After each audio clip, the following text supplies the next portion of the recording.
بسم اللہ الرحمن الرحیم۔ السلام علیکم ورحمۃ اللہ وبرکاتہ۔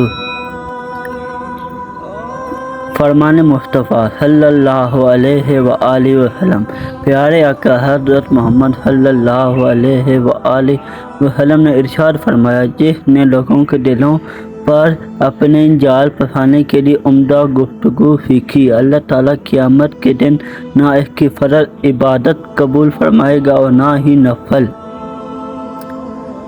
رسول اللہ صلی اللہ علیہ وآلہ وسلم نے ارشاد فرمایا، میں نے جو بھی منظر دیکھا ہے، قبر اس سے زیادہ گھبراہٹ والی ہے۔ رسول اللہ صلی اللہ علیہ وآلہ وسلم نے فرمایا، جو شخص حسد کرے اس کی نماز قبول نہیں ہوتی جب تک کہ وہ دوبارہ وضو نہ کر لے۔ حضرت موت کے ایک شخص نے پوچھا کہ حسد کیا ہے؟ آپ نے فرمایا کہ پخانے کے مقام سے نکلنے والی آواز یا بے آواز والی ہوا۔ صحیح البخاری، حدیث نمبر 135۔ حضور صلی اللہ علیہ وآلہ وسلم کا معجزہ۔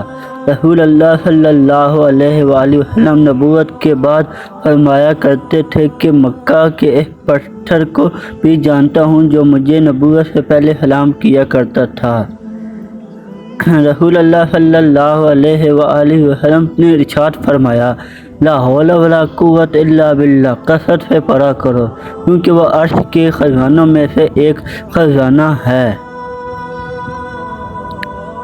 رسول اللہ صلی اللہ علیہ وآلہ وسلم نے فرمایا، ہر دن صبح 2 فرشتے اترتے ہیں، ان میں سے ایک دعا کرتے ہوئے کہتا ہے، اے اللہ، خرچ کرنے والے کو بہتر بدلہ عطا فرما، اور دوسرا التجا کرتا ہے، اے اللہ، جو خرچ نہ کرے اس کا مال تلف فرما دے۔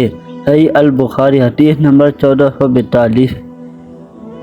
حدیث مبارکہ۔ حضرت ابو ہریرہ رضی اللہ تعالی عنہ فرماتے ہیں کہ رسول اللہ صلی اللہ علیہ وآلہ وسلم یہ دعا مانگا کرتے تھے، اے اللہ، جو علم آپ نے مجھے عطا فرمایا ایسے نفع بھی دیجیے، اور مجھے مزید ایسے علوم سے نواز دیجیے جو میرے لیے نفع اور مفید ہوں، اور میرے علم میں خوب اضافہ فرما دیجیے، اور ہر حال میں تمام تعریفیں آپ ہی کے لیے ہیں۔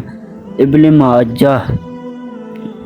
رسول اللہ صلی اللہ علیہ وآلہ وسلم نے ارشاد فرمایا، جس نے اللہ کے سوا کسی اور کے نام کی قسم کھائی تو اس نے شرک کیا۔ آپ صلی اللہ علیہ وآلہ وسلم نے فرمایا، اگر جھک جاننے یعنی عاجزی اختیار کرنے سے تمہاری عزت گھٹ جائے تو قیامت کے دن مجھ سے لے لینا۔ مسلم حدیث۔ حدیث نبوی۔ جس کے گھر کے دروازے رشتہ داروں کے لیے بند، اور جس کے گھر میں دیر تک جاگنے اور صبح دیر سے اٹھنے کا رواج ہو جائے، وہاں رزق کی تنگی اور بے وقتی کا کوئی نہیں روک سکتا۔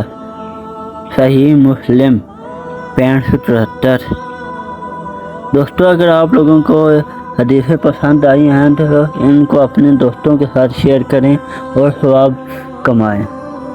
کوشش کروں گا اسے اچھی اور حدیثیں بھی آپ لوگوں کے ساتھ شیئر کروں۔